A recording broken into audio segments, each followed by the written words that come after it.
Welcome to the world of daily life stories. Don't forget to like and subscribe so you don't miss new stories. Enjoy listening. The arrival at the base.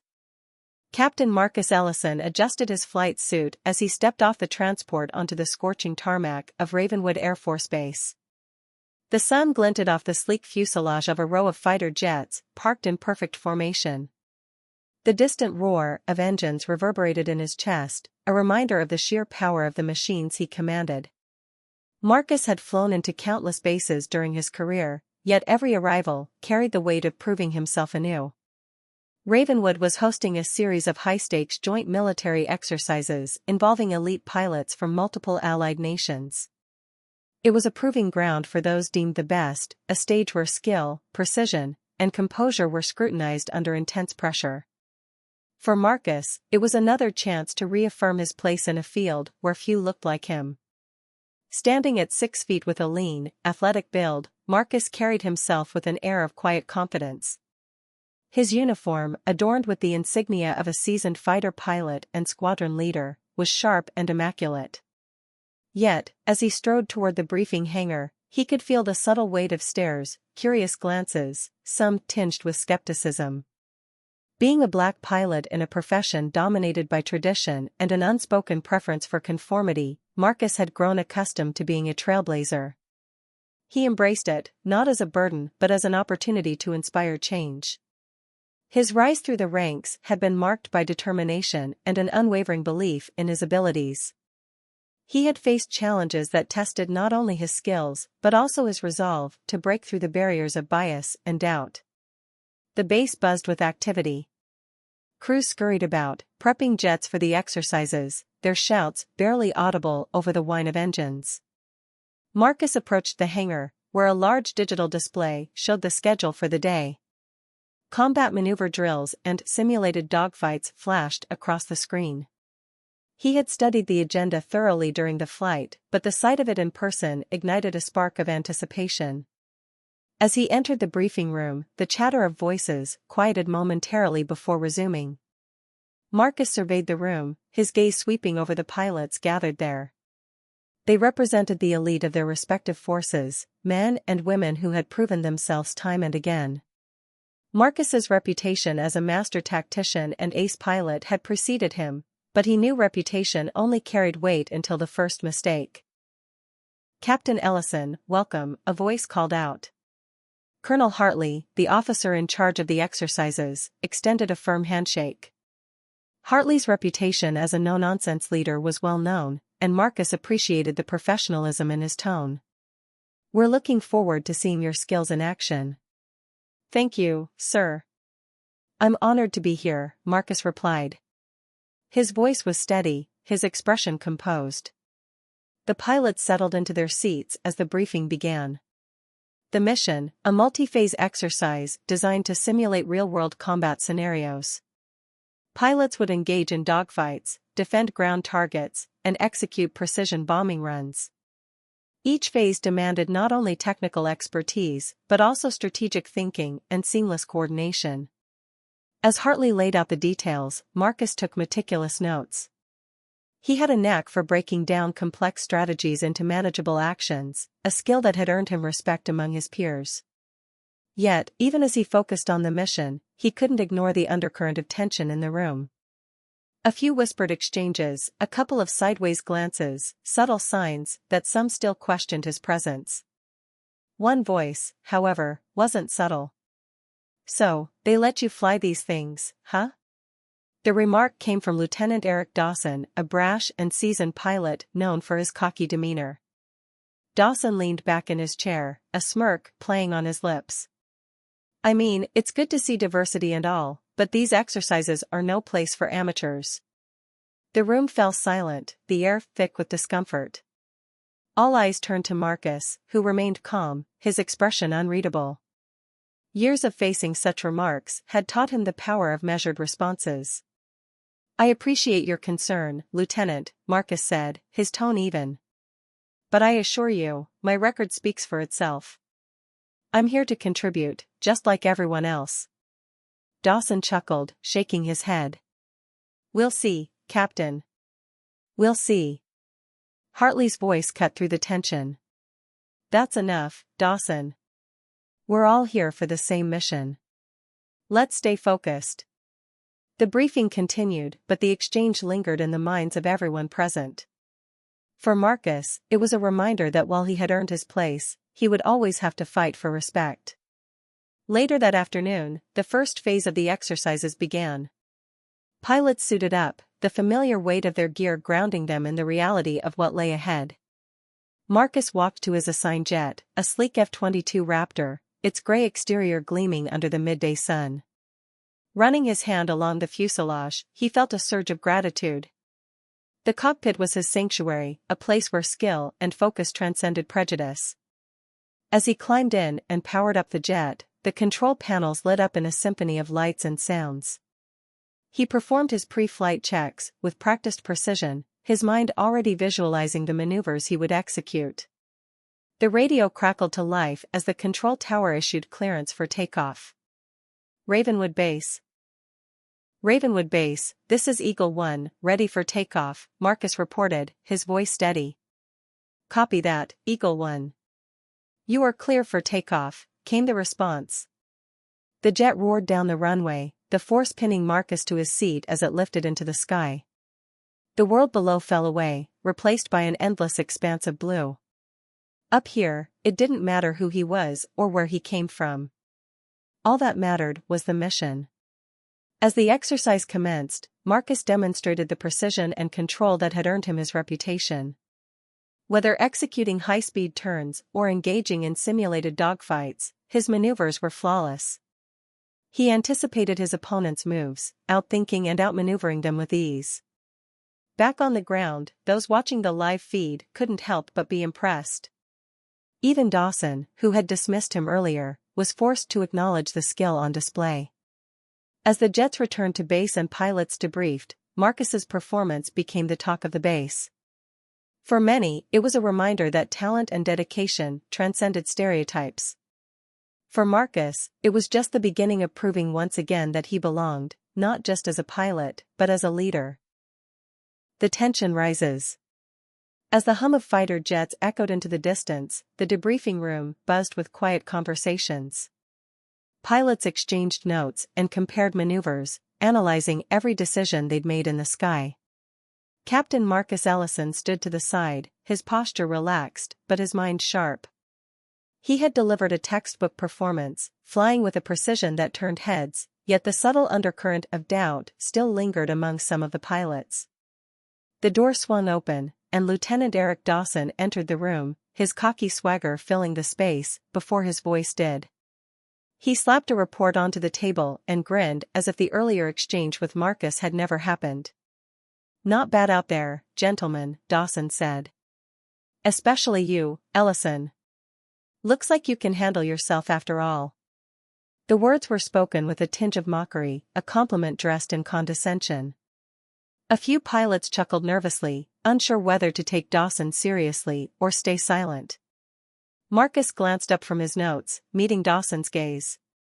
He felt no anger, only a simmering determination to prove, once again, that he belonged here. He had faced men like Dawson before. They wore confidence like armor, but beneath it was something less secure, a fear of being overshadowed. Colonel Hartley entered the room and cut the tension with his commanding presence. Good work out there, he began. The first phase showed some great flying, but the next drill will be tougher. Tomorrow's exercises are all about high-pressure combat scenarios. Expect simulated failures, unpredictable conditions, and tactical surprises. I want to see leadership and adaptability. The room grew quiet as Hartley continued. Marcus noted the flicker of excitement in the other pilots' eyes. This was their chance to prove themselves, not just as pilots, but as strategists and leaders. Marcus felt the same excitement, tempered with the burden of expectation. The evening before the drill. That night, the airbase settled into a hushed calm. The rhythmic hum of distant machinery replaced the chaos of the day, and the mess hall was quieter than usual as pilots prepared for the next challenge. Marcus sat at a corner table, a tray of food in front of him, untouched. His mind replayed the day's events as he strategized for what lay ahead. Suddenly, a familiar voice broke his train of thought. "Mind if I sit here?" Marcus looked up to see Lieutenant Megan Foster, one of the only other minority pilots at the base, standing with a cup of coffee in her hand. She had a reputation for being no-nonsense and fiercely talented, someone who'd earned her place through grit and skill. "Of course," Marcus said, gesturing to the empty chair. Megan sat down and regarded him with a mix of curiosity and respect. "You really shut them up today," she said, smirking. "Dawson and his crew didn't know what hit them when you pulled off that split-us maneuver." Marcus shrugged modestly. "I just did my job." "You did more than that," Megan replied, her tone growing serious. "Look, I know what it's like. You don't just fly for yourself, you fly for everyone who's been told they don't belong." "I see it. I feel it too." Marcus nodded, understanding her words perfectly. Every mission, every exercise carried more weight for pilots like them. They weren't just proving their skill, they were pushing back against decades of unspoken bias. "Tomorrow's drill will be tough," Marcus said. "We'll see who rises to the occasion." Megan tilted her head. "Something tells me you already have a plan." Marcus chuckled, his first real smile of the day. "Maybe." They spent the next hour discussing flight strategies, sharing insights only pilots could understand. As the clock ticked past midnight, Marcus finally felt ready. Tomorrow, he would let his flying speak for itself. The drill begins. The next morning dawned crisp and clear, but the air crackled with tension. The second phase of the exercises was about to begin, and everyone knew it would separate the good pilots from the great ones. Marcus strapped into his jet with the practiced motions of a man who'd done it 1,000 times before. The cockpit, his sanctuary, felt like home. "Eagle 1, ready for launch," Marcus radioed to the tower. "Copy that, Eagle 1. Proceed to staging area." His squadron's jets taxied into position, their engines roaring like a chorus of thunder. As Marcus surveyed the landscape, his focus sharpened. Today's drill involved coordinated aerial combat under simulated stress conditions. Each pilot would face challenges designed to test their limits: mechanical failures, surprise enemy movements, and resource management. As the tower gave the signal, the exercise began. Marcus climbed swiftly, the earth falling away beneath him as his squadron fanned out into a practiced formation. The first scenario hit within minutes. 2 bogies appeared on radar, simulated enemy fighters controlled remotely. Marcus analyzed the situation and issued quick, decisive commands. "Falcon, go high. Raven, drop low and draw their fire. I'll take the lead." His voice was calm and clear, cutting through the tension. The maneuver worked perfectly. Marcus looped around, flanking the enemy jets, while his teammates provided cover. One by one, the enemy targets were neutralized. But the real challenge was yet to come. Unexpected turbulence. 30 minutes into the exercise, Marcus's controls flickered. A warning light flashed red on his panel: simulated engine failure. It was part of the drill, a curveball meant to test his ability to adapt under pressure. "Control, Eagle 1 reporting a simulated engine failure," Marcus reported. His voice betrayed no panic. "Copy that, Eagle 1. Proceed with emergency protocols." Marcus's squadron noticed his altitude dropping. Over the radio, Dawson's voice crackled in. "Looks like someone's in trouble. Need a hand, Ellison?" The taunt was clear, but Marcus ignored it. He had trained for moments like this. Years of flight hours and countless emergency simulations had prepared him. He shut down the failing engine, rerouted power to the secondary systems, and adjusted his trajectory. The jet shuddered but held steady as Marcus worked his controls with smooth, practiced precision. "Eagle 1, I'm stabilizing." Continuing the mission. His squadron watched in awe as Marcus not only recovered but rejoined the formation seamlessly. The control tower marked his performance as flawless, noting his ability to adapt without hesitation. As the drill continued, Marcus led his team through increasingly complex scenarios, surprise ambushes, fuel shortages, and defensive tactics. Each time, his calm leadership and tactical brilliance turned the tide in their favor. By the end of the exercise, his squadron had outperformed every other group. Back on the ground, the pilots gathered to review the day's performance. Colonel Hartley stood at the front of the room, his expression unreadable. "Today, we saw some exceptional flying," Hartley began. But one pilot stood out, not just for his skill, but for his leadership under pressure. Hartley's gaze turned to Marcus. "Captain Ellison, your performance today was exemplary. You demonstrated exactly what it means to be a leader in the skies." The room erupted in applause, though some claps were slower than others. Dawson sat with his arms crossed, his face tight with frustration. He hadn't been able to find fault in Marcus's performance, and it gnawed at him. Marcus accepted the praise humbly, but he knew the real victory wasn't in the applause, it was in the way he'd silenced doubt, not with words but with actions. Tomorrow, the final phase of the exercise would push them all even further, and Marcus was ready for whatever came next. The storm within. The buzz of victory from the second phase of the exercise lingered across Ravenwood Air Base well into the evening. Pilots gathered in small groups, exchanging war stories and analyzing the day's drills. The skies had been Marcus Ellison's canvas, and he had painted his mastery for all to see. Still, in his heart, he knew the true test was yet to come. The final phase of the exercises loomed ahead, a full-scale simulated aerial battle that would require split-second decision-making, teamwork, and leadership under relentless pressure. Unlike the previous phases, this one would involve two opposing squadrons, both tasked with defending key assets while taking down enemy positions. It wasn't just about flying skill, it was about strategy, trust, and unity. Marcus, as squadron leader, would be directing his team of pilots. But the unspoken tension remained, there were still doubters, and one of them was Lieutenant Eric Dawson. A quiet moment before the storm. Later that evening, Marcus found himself in the hangar, surrounded by the sleeping giants of war, the fighter jets resting beneath the floodlights.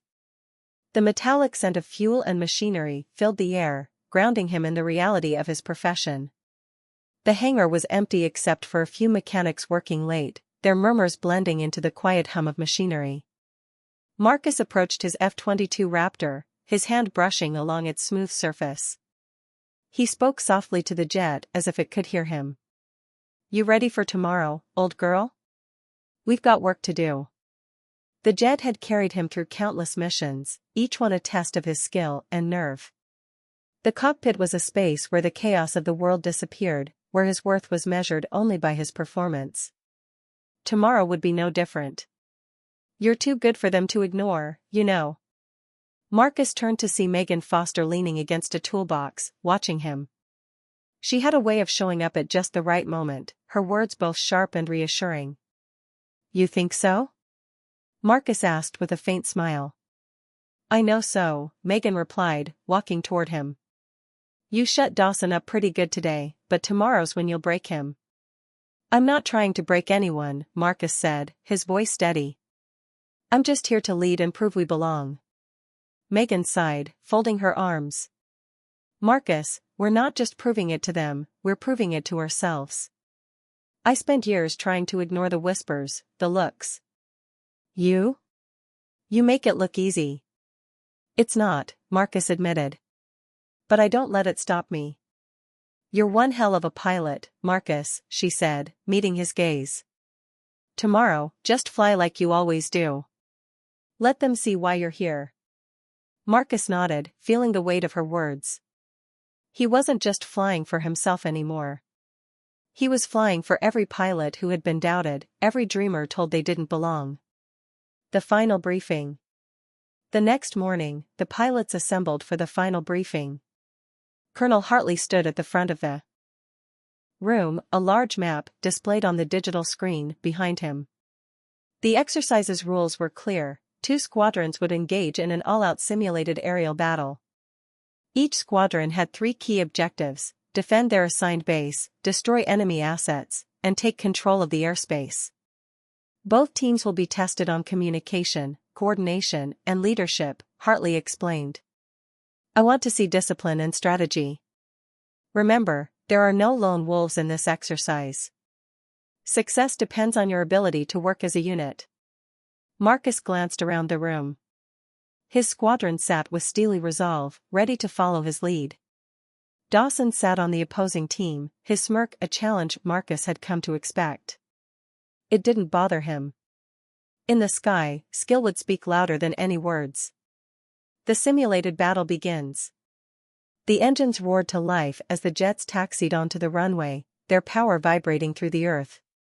Marcus adjusted his helmet and performed his final checks. The mission had begun.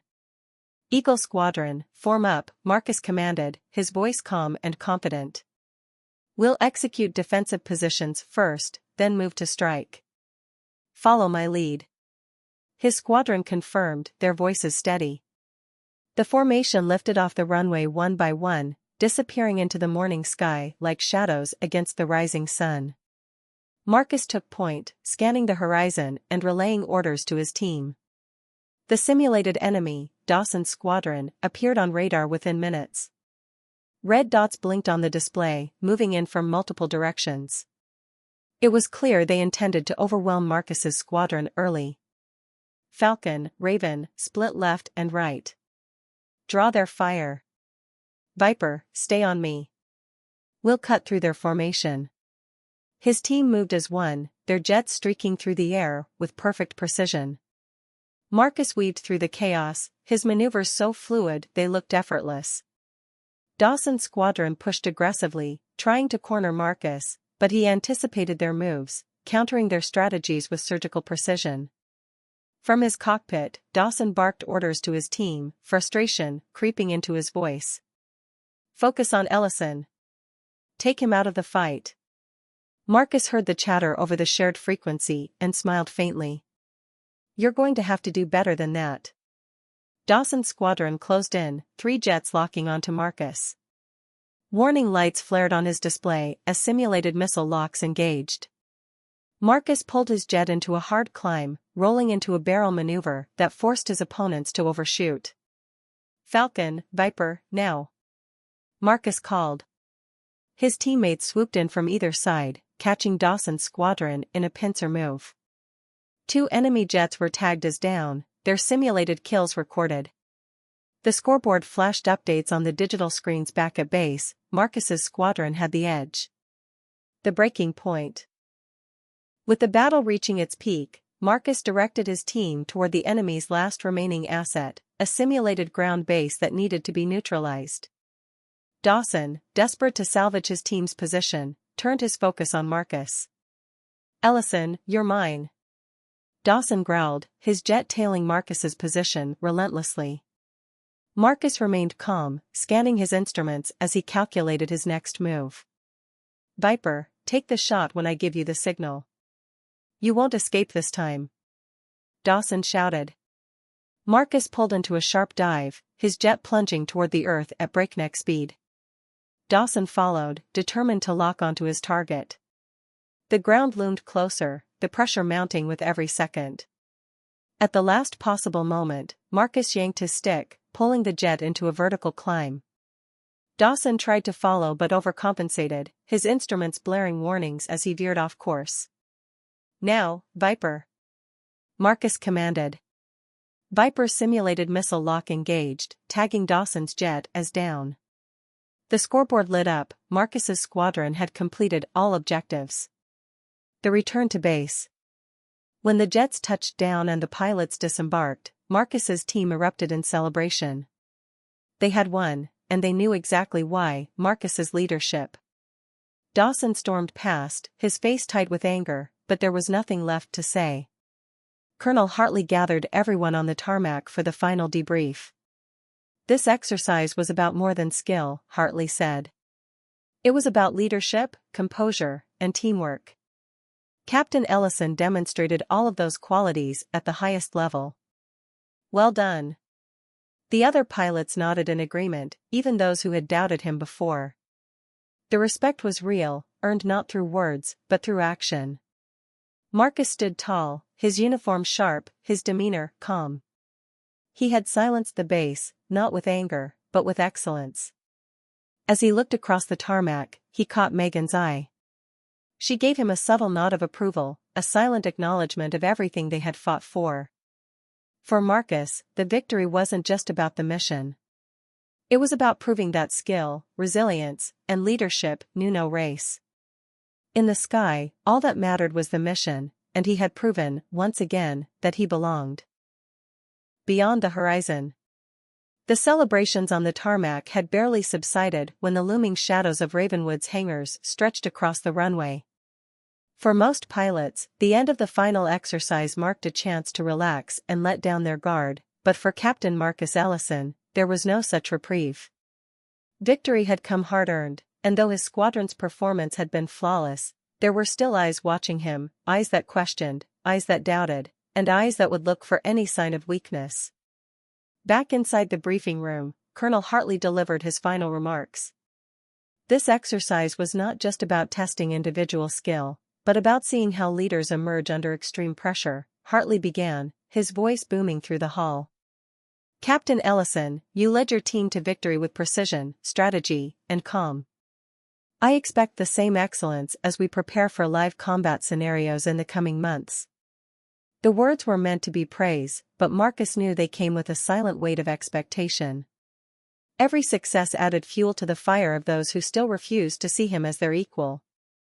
As the meeting wrapped up, Lieutenant Dawson caught Marcus's attention as he walked past. "Guess you got lucky this time," Dawson sneered, his voice low but sharp. Marcus didn't rise to the bait. He simply met Dawson's glare with a calm, unshakable confidence. "It's not luck when you prepare, Dawson. You might try it sometime." Dawson's jaw tightened, his fist clenching at his side, but he said nothing more. An unexpected assignment. Later that evening, Marcus sat alone in his quarters, reviewing reports on his tablet. The crisp military bedding was untouched, and the room felt sterile, no photographs, no personal touches, just clean efficiency. His focus was broken by a knock at the door. "Come in," Marcus called. The door opened to reveal Colonel Hartley, his face unusually serious. "Captain Ellison," Hartley said, stepping inside. "I've got something I need to discuss with you." Marcus stood at attention instinctively. "Sir?" "Sit down, Marcus," Hartley said, softening his tone.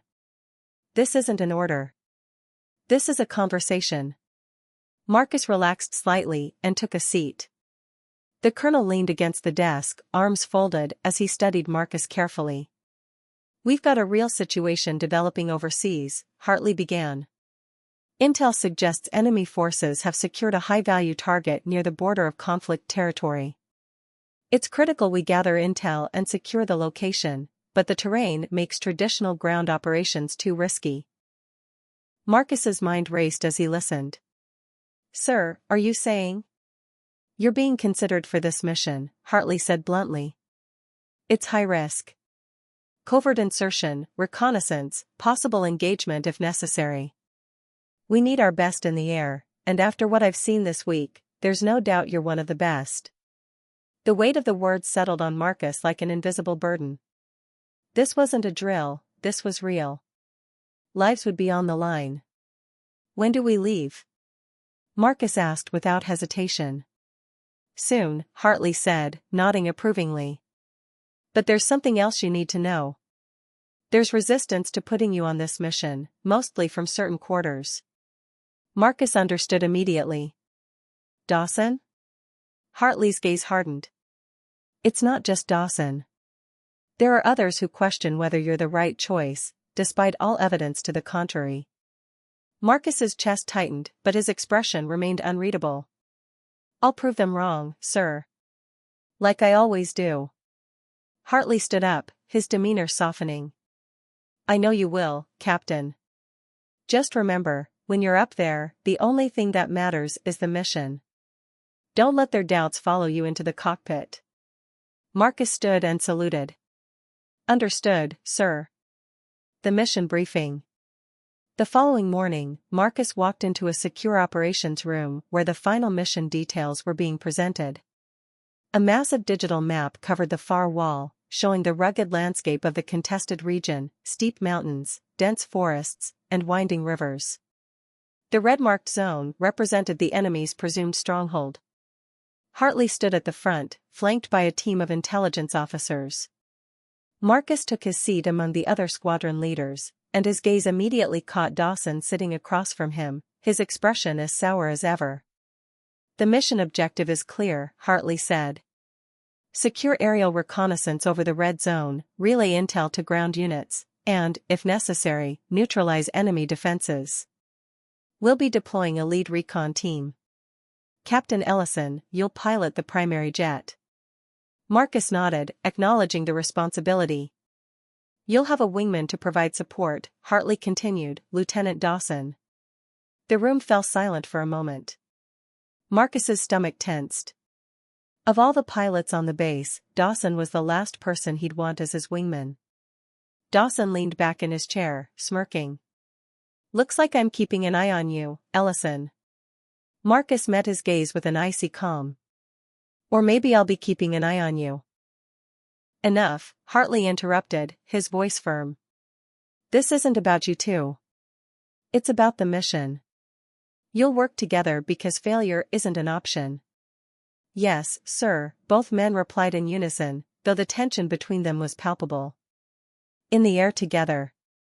Hours later, Marcus and Dawson were suited up and standing beside their jets on the tarmac. The sunlight gleamed off the cockpits, the wind carrying the low hum of distant activity. "Just don't get in my way, Ellison," Dawson muttered as they prepared to climb into their planes. Marcus ignored the jab. His focus was already on the mission. He strapped into his cockpit and ran through his checks, his movements deliberate and precise. "This is Eagle 1. Systems green, ready for launch," Marcus reported. "Copy, Eagle 2. Systems green," Dawson's voice followed begrudgingly.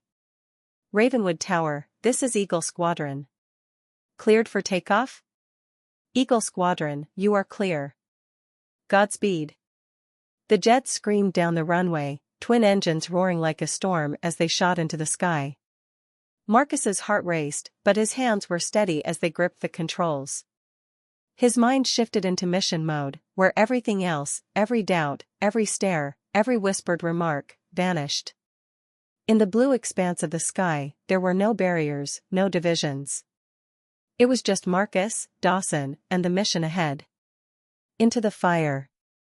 As they approached the target zone, the terrain below turned harsh and unforgiving, jagged mountains shrouded in low clouds.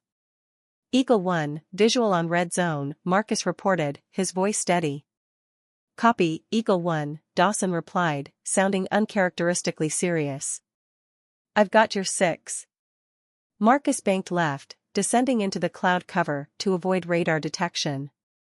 The tension in the air was electric, every shadow below could conceal danger.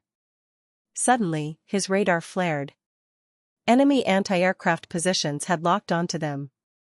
"Eagle 1, incoming fire!" Dawson shouted. "Evasive maneuvers!" Marcus called back, pulling his jet into a sharp dive just as explosions rocked the air behind him. Tracers streaked through the clouds like fiery spears, but Marcus kept his focus razor-sharp. "We've got to take those positions out," Dawson barked. "Follow my lead," Marcus commanded. The jets plunged toward the target, weaving through the chaos with a precision that defied the danger. Marcus's instincts took over, guiding him through maneuvers that seemed impossible. As they approached the source of fire, Marcus's voice came through the radio, "Dawson, take the shot." For a split second, Marcus wondered if Dawson would hesitate. "Missile away," Dawson reported, his voice breaking through the tension. The enemy position erupted in a plume of fire and smoke. The immediate threat was neutralized. "Good shot," Marcus said. "Yeah," Dawson replied, his tone almost respectful. For the first time, Marcus felt the beginning of something unexpected, understanding. Defining the sky. The fiery explosion dissipated behind them, leaving Marcus Ellison and Lieutenant Eric Dawson flying through a battlefield carved from smoke, fire, and adrenaline. The anti-aircraft threat had been neutralized, but the mission was far from over. Marcus's radar flashed with activity, more enemy positions scattered across the rugged landscape, their defenses tightening as they scrambled to respond. Eagle 2, this isn't over, Marcus said through the radio, his voice steady. I see them, Dawson replied. This time, there was no sarcasm, no edge in his tone. It was just two pilots in the thick of the mission. For the first time since they had been paired together, Dawson sounded like an ally rather than an adversary. Marcus glanced at his instruments, analyzing the enemy formation below. A new wave of enemy aircraft had taken to the skies, a coordinated response designed to box them in. The clouds broke for just a moment, revealing 3 hostile fighters moving in a tight wedge formation, angling toward them. 3 bogies at our 9 o'clock. They're coming fast, Marcus reported. Dawson's voice crackled through. What's the play, Captain? Marcus blinked for half a second. Captain. For the first time, Dawson called him by his rank, not mockingly, but with genuine respect. Stay close to me, Eagle 2. Follow my lead, Marcus said, instinct taking control. We'll split them up and take them one at a time. The fight in the sky. Marcus pushed his throttle forward, the engines of his F-22 roaring as he streaked toward the incoming fighters. Dawson followed on his wing, their 2 jets slicing through the sky like twin blades. The hostile aircraft broke formation as Marcus approached, fanning out to try to flank him. He could hear his own heartbeat pounding in his ears, but his hands remained steady on the controls. Years of training, endless hours of flight time, it all came down to moments like these. Eagle 2, take the one on the left, Marcus ordered. On it, Dawson confirmed, breaking off with precision. Marcus locked onto the lead enemy fighter, his HUD glowing as the missile systems armed. The hostile aircraft danced through the sky, pulling sharp evasive maneuvers, but Marcus stayed with it. Come on, Marcus muttered under his breath, pulling his jet into a tight roll. The missile lock alarm blared. Fox 2. Marcus called as he launched a simulated missile. A fiery streak shot toward the target. The enemy jet tried to evade, but Marcus's shot was clean. The target disappeared in a plume of smoke on his radar display. 1 down, Marcus reported. 2 down. Dawson's voice came through, strained but victorious. Marcus glanced to his right, catching Dawson's jet breaking away from the second enemy fighter as its simulated kill was confirmed. Good work, Eagle 2, Marcus said. That's all of them, Dawson replied, the strain lifting from his voice. You're pretty good at this, Ellison. Marcus smirked. Faintly. I try. The airspace was momentarily clear, but Marcus knew it wouldn't last long. A new threat. Eagle Squadron, this is Ravenwood Control, the radio crackled. We've detected unexpected movement on the ground. Enemy reinforcements are mobilizing. Abort the recon and return to base immediately. Marcus frowned, scanning the landscape below. Through the thin wisps of smoke and cloud, his eyes caught something unusual, a convoy of enemy vehicles moving through a narrow valley. Trucks, equipment, and personnel, clearly critical supplies being repositioned. Control, Eagle 1. Negative. I have eyes on priority ground targets.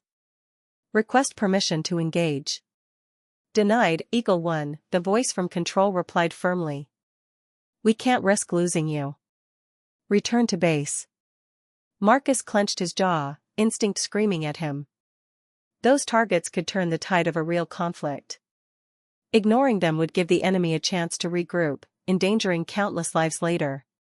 Dawson, you see that convoy? Marcus asked over the private channel. I see it, Dawson replied. His voice was measured. We could take it out.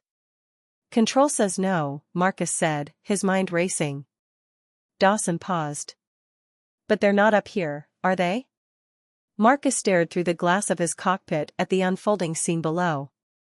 This was the moment that defined a pilot, not just skill, but judgment. The easy thing would be to return to base and let the convoy slip through. The right thing meant taking a risk, one that could cost him everything if it went wrong. He took a breath. Eagle 2, stay with me. We're going in. Dawson didn't hesitate. I'm on your wing, Captain. Into the valley. Marcus and Dawson descended through the cloud cover, engines screaming as they hurtled toward the enemy convoy. Below, the vehicles swerved in panic as the roar of the jets reached them. Simulated anti-air fire began to light up the sky, tracers cutting through the haze. Evasive maneuvers, Marcus ordered. We'll do 2 passes, one for soft targets, one for heavy assets.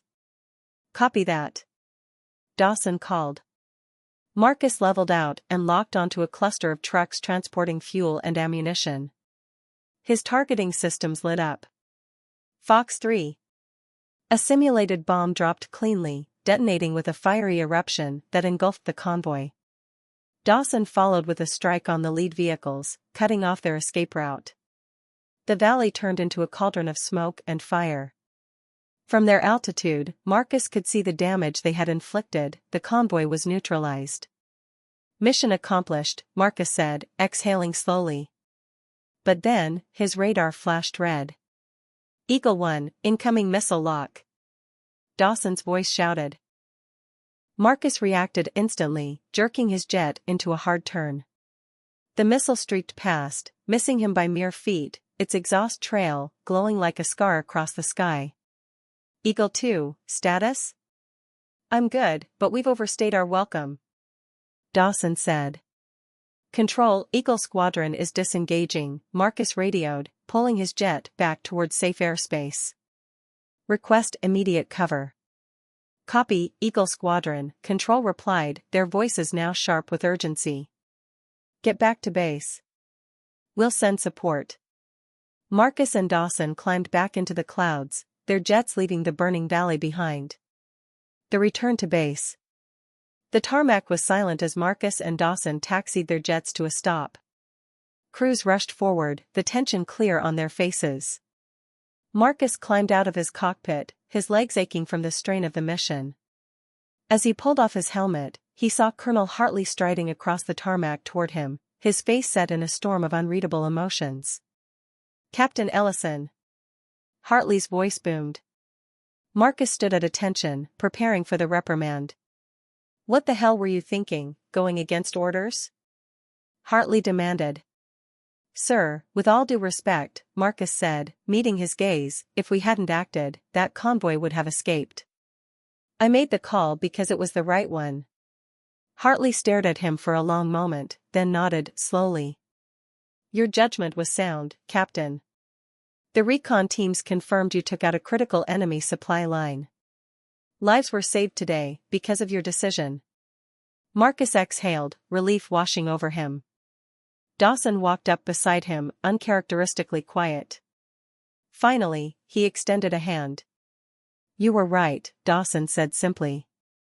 You're the real deal, Ellison. Hell of a pilot. Marcus shook his hand, feeling the weight of years of doubt lift. We're all on the same team, Dawson. Took you long enough to figure that out. For the first time, Dawson laughed, a genuine sound of camaraderie. As Marcus turned back to the hangar, he realized this mission had been more than just another test. It was proof, not just to others, but to himself, that no barrier was too high, no doubt too heavy. In the cockpit, in the sky, he had found his place. And it was exactly where he was meant to be.